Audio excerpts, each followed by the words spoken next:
The Trump administration reportedly now looking at steps it could take to reduce the influence of proxy advisory firms like ISS and Glass Lewis and index fund managers, including Vanguard and BlackRock. Who do you want to have the power? Do you want the management to have the power, or do you want ostensibly, Vanguard and these other funds should be representing the interests of the shareholders? Is a lot of these giant conglomerates, they don't have the interest of the United States, or certainly the average American citizen at heart. They have an interest sometimes to write off these important American businesses or institutions as a loss if they can break into some other international market. Let's do some good Trump, bad Trump. He had some big moves going to the radar last week. And that's probably because it's been overshadowed by the horrible messaging on the economy. He did the same thing with the Epstein files. Not only do I think it was a huge misstep with the influencer rollout, but saying it's a hoax and not clarifying the fact that Democrats are trying to say that Donald Trump is involved with this is a hoax, just saying Epstein is a hoax.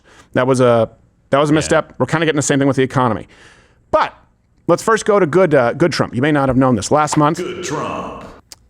The Trump administration floated a new rule that could upend the voting power of some really important corrosive firms, people like BlackRock, we've talked about, people like Vanguard, State Street, those who have the voting power on Wall Street. This is a good thing. The Trump administration reportedly now looking at steps it could take to reduce the influence of proxy advisory firms like ISS and Glass Lewis and index fund managers, including Vanguard and BlackRock. The Wall Street Journal reporting that one option could be a broad ban on shareholder recommendations. Another could target recommendations on companies that have hired the proxy firms to do consulting work. That's a conflict that we've talked about on this broadcast that other CEOs have talked about as well. The idea of taking away the vote from a BlackRock or a Vanguard or somebody else and just saying it's up to the individuals who are trading or own the shares. So do I. Who do you want to have the power? Do you want the management to have the power, or do you want ostensibly Vanguard and these other funds should be representing the interests of the shareholders? So proxy advisors who would be affected, for example, ISS, Glass Lewis, and asset managers like BlackRock, State Street, Vanguard. Here's the thing why this matters. And Gerald and I, we didn't have a disagreement, but we were sort of walking through this. Look, I'm a free enterpriser.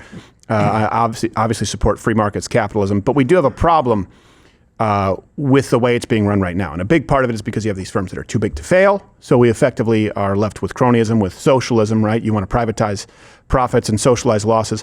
But I do think there is a conflict sometimes where you have these giant companies who just make what could be the lifeblood of a smaller community a part of their portfolio and write it off as a loss, where now there is no actual supply and demand in a market, let's say a small town in rural Kansas. It's just a part of Vanguard's portfolio, and they say, you know what, we're going to bleed this dry, we're going to liquidate this, and hopefully we'll run all the mom and pop businesses out of town and then set up a dollar store. And then we maximize profits for shareholders. There should be a relationship between that person creating the product, goods, or service and the consumer. You've now stripped, in many instances, the consumer of that power. We've gotten away from the invisible hand as far as Adam Smith. So I don't say that we need to do away with markets. I say that we need to have some kind of regulatory effort that puts this back in the balance of a relationship between the companies, their products, goods, or services, and the customers that they serve in that community, in that location, that group of people in time. It can't just be liquidated. It can't just be used as part of a bottom line. Why it matters, though, as well. In addition to that, is a lot of these giant conglomerates, they don't have the interest of the United States, or certainly the average American citizen at heart. They have an interest sometimes to write off these important American businesses or institutions as a loss if they can break into some other international market. For example, you saw that with China and the NBA. We're going, well, this doesn't make sense. Well, they're not actually here for you. They want to break into China. And some of these companies, you know, they've pushed some policies, you're not just talking about financial, they've pushed social policies like ESG, like climate change, like this idea of equity. Mm-hmm. And we have this right here, according to Will. This is actually, by the way, an exclusive that Mug Club got here, the journalist here. Will Hild. Is it Hild or Hild? Probably Hild, because we don't want to say Hild. Hild is too close. The executive director of Consumers Research, he said that this executive order from Donald Trump would likely kneecap the ability for BlackRock and other firms to reward or punish or even threaten executives anymore with the shares that they hold, at which point consumers would have or should have more influence because executives' jobs will depend more on real-world performances than courting favor with Larry Fink. Remember, Larry Fink in 2017 told Andrew Ross Sorkin, one of your favorites, that BlackRock, quote, forced behaviors like it was a good thing. Well, behaviors are going to have to change, and this is one thing we're asking companies. You have to force behaviors, and at BlackRock, we are forcing behaviors. 54% of the incoming class are women. We added 4 more points in terms of diverse employment this year. And what we are doing internally is, if you don't achieve these levels of impact, your compensation could be impacted. Okay, we're doing the same thing. And so, it's just you have to force behaviors, and if you don't force behaviors, whether it's gender or race or just any way you want to say the composition of your team, you're going to be impacted. And Larry Fink, by the way, of all people, knows about forced behaviors. It's sort of his, that's allegedly. What late night show is that? Yeah, I don't know. You don't want to know. It's going to be a Joker. really big blue. Now, Trump's executive order, potential one, has Fink freaking out. And so I like that. By the way, I realize who he looks like. He looks like if Karl Rove and Christopher Plummer had a baby. Play. Yeah. We've heard that the president wanted to potentially sign an executive order that would actually prevent big funds like a BlackRock or a State Street or any of your competitors effectively from voting those shares on behalf of I've heard that rumor too. Yeah. And so what do you let's think be of clear, that? if that became a rule, if that became an executive order, that means foreigners will have more power voting Come on. in the United States. Say that again? If they disallowed index funds to vote at this moment, it means foreign investors would have a greater percent of the vote. Is that an outcome that we want? 2, it would put much more power with the activists. Yeah, but what do you do when you're the activist? Exactly. This is actually a fantastic executive order. Yes, and I want you to get into it, but there's such a lack of self-awareness. Like this would change things. Yeah, that's why. Because we've lived under your quote-unquote rule, under you forcing behaviors, and it sucks. It's terrible. And people are saying we need to do something different. We reject it. And he's going, if you reject it, then you won't have me. I don't know how erect I can get. I love that he first goes to, he's like, okay, what's going to sell? Oh, foreign interests. That's what'll get them. You're going to have more foreigners. This executive order is designed to make sure, we talked about with the auto workers and all the unions they have to join, and how the union always votes one way, but the auto workers, a lot of times, they don't have those views, but they can't do anything about it. They can't do anything about it. In this case, you can invest, I guess, somewhere else, so it's a little different, but they are voting in ways that the shareholders don't necessarily care about. The people that invest in these funds that buy the shares. I think it makes perfect sense to take the power out of their hands, put it back in the individual shareholders' hands, and back in management's hands, so they can say, I don't want to do this gender thing, but you're telling me if I don't have this composition down, I'm going to get paid like 10% less than I normally get paid? Right. And so they end up pushing these agendas. Listen, we've got to do stuff to get rid of the power in these guys' hands, and this is a good move to do it. I hope it actually happens. And by the way, they would never be so bold. They would never push to force behavior if they weren't too big to fail, and they knew they didn't have the backing of the government. We saw that with big banks too. And I know some people are now going to go, name the Jew. Okay, Fink, we get it. The point is, and by the way, I understand why people, it really is about, and when I say elites, I don't mean successful.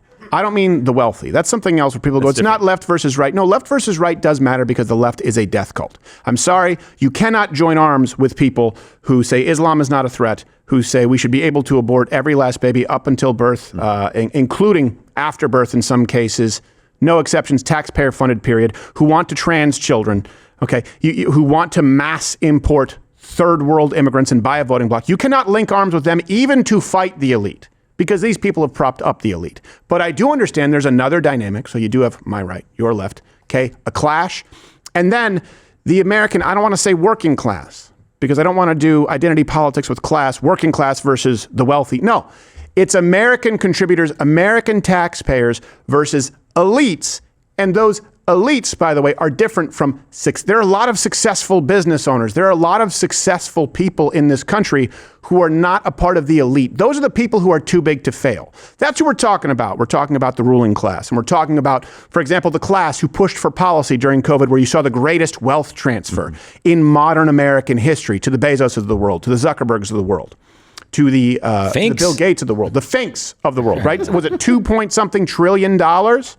That needs to change. Some of them, by the way, yeah, are Jewish on these boards, largely secular Jews.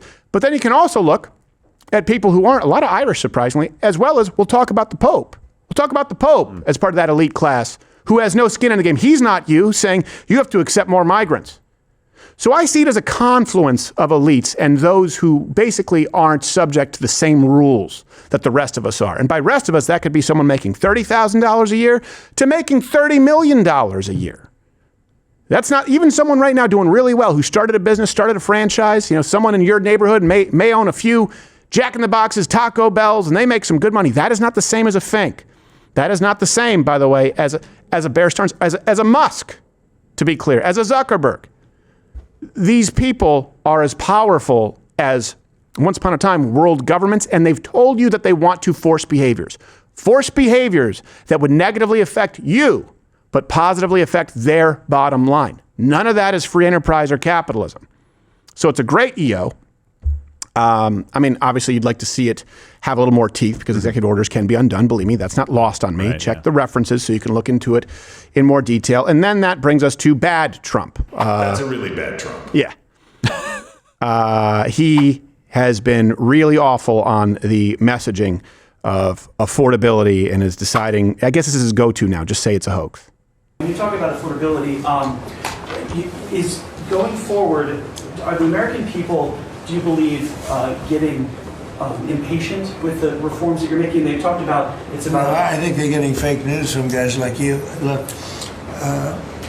affordability is a hoax that was started by Democrats who caused the problem. That's an L. Pricing. But our prices now for energy, but for gasoline are really low. Electricity's coming down. It's not. And when that comes down, everything comes down. But the word gas is.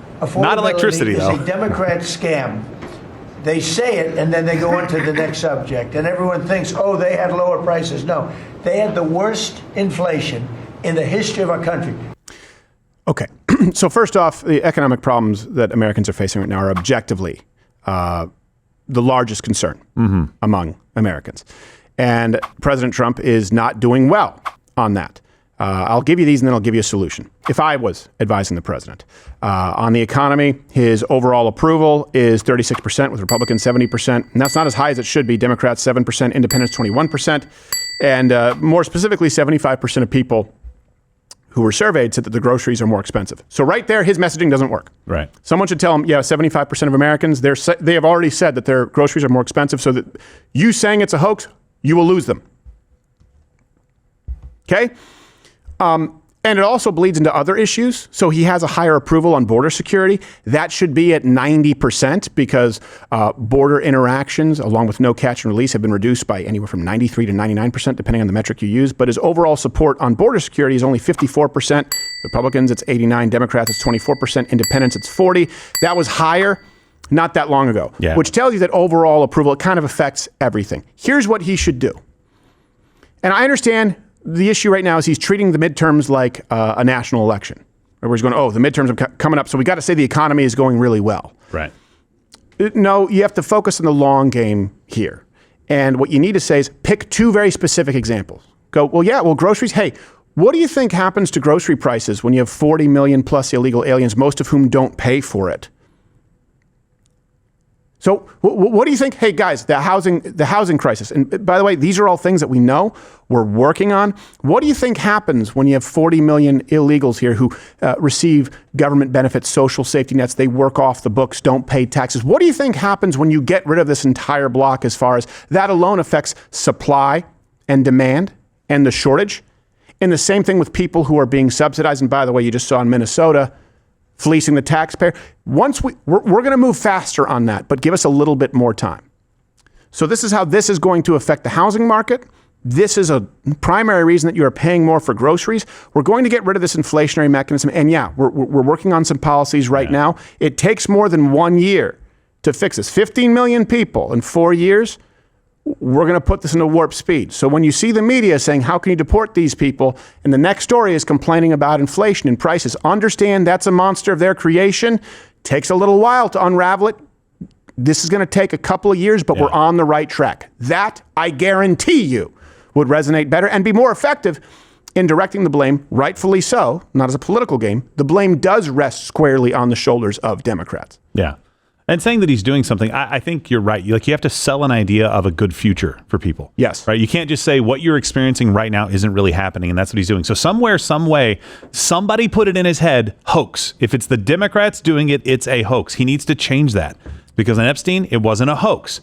You're saying the Democrats are perpetrating a hoax, saying you're in there and you're guilty of some crime. Fine, that's different. Same thing with this. Right. I think he understands that there is an affordability crisis. He's commented before on it in the past, but also just put pressure now, because he's got plenty of time before the midterms. If he keeps his messaging through the midterms, though, done. And by the way, if these things don't get solved, Republicans should absolutely face the wrath of the American voter. Of course. There are expectations on this administration. I don't believe in fracturing the conservative movement, but I certainly do believe in putting heavy pressure on the primaries. I certainly do believe the Republican Party should feel the pressure of representing their voters. Yeah.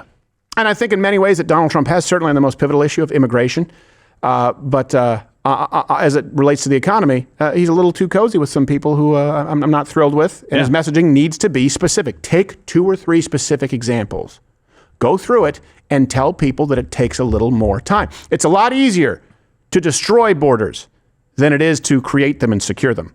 It's a lot easier to just let people in, catch and release, give them a hotel at the taxpayer's dime, than it is to track them all down and deport them.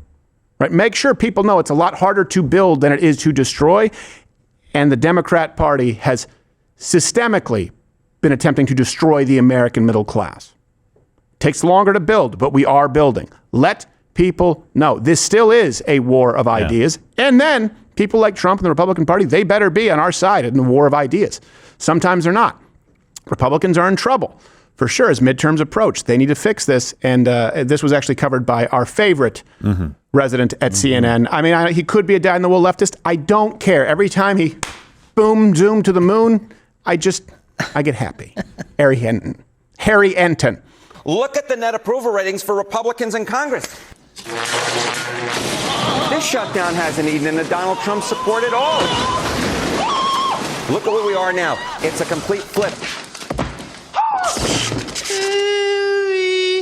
Look at this in January. Donald Trump's net approval rating, not too bad, not too great. It was at -1 point, right within the margin of error, breaking even. But look at this now. -24 points, way down. We're talking about a drop of over 20 points in the wrong direction. He has to warm up before his segments. For the President of the United States. This is one of these great examples where I kind of run out of room on the slide. You sure did. Yeah, I run out of room on the slide, so I just put up the Republican presidents. But look, the only one who's worse for me, either among Republicans or Democrats at this point in his second term, is Richard Nixon. And of course, Richard Nixon had to wave adios amigos goodbye less than a year after this. Adios amigos. He was at -36 points. Trump at -24 points.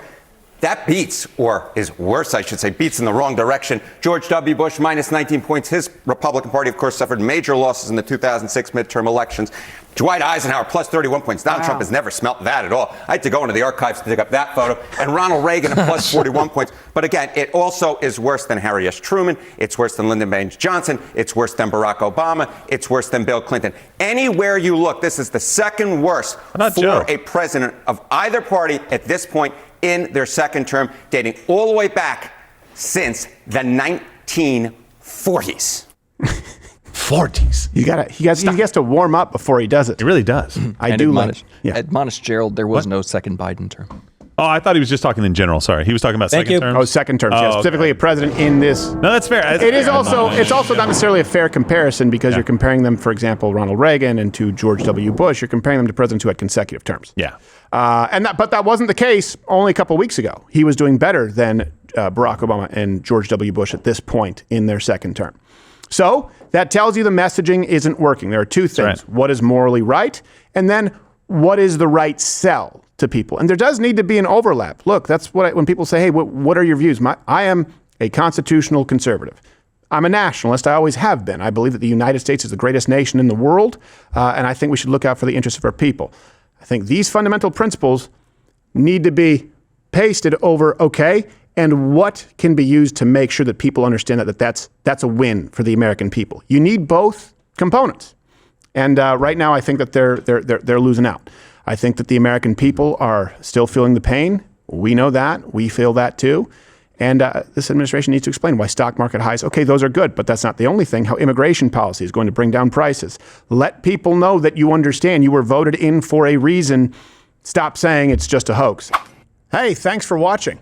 If you liked what you saw, you can click around and watch one of these videos on YouTube, or head on over to Rumble and subscribe, where I am live every weekday at 11 a.m. Eastern. Live on Rumble. YouTube is dead. Rumble did it. And on Rumble, you can say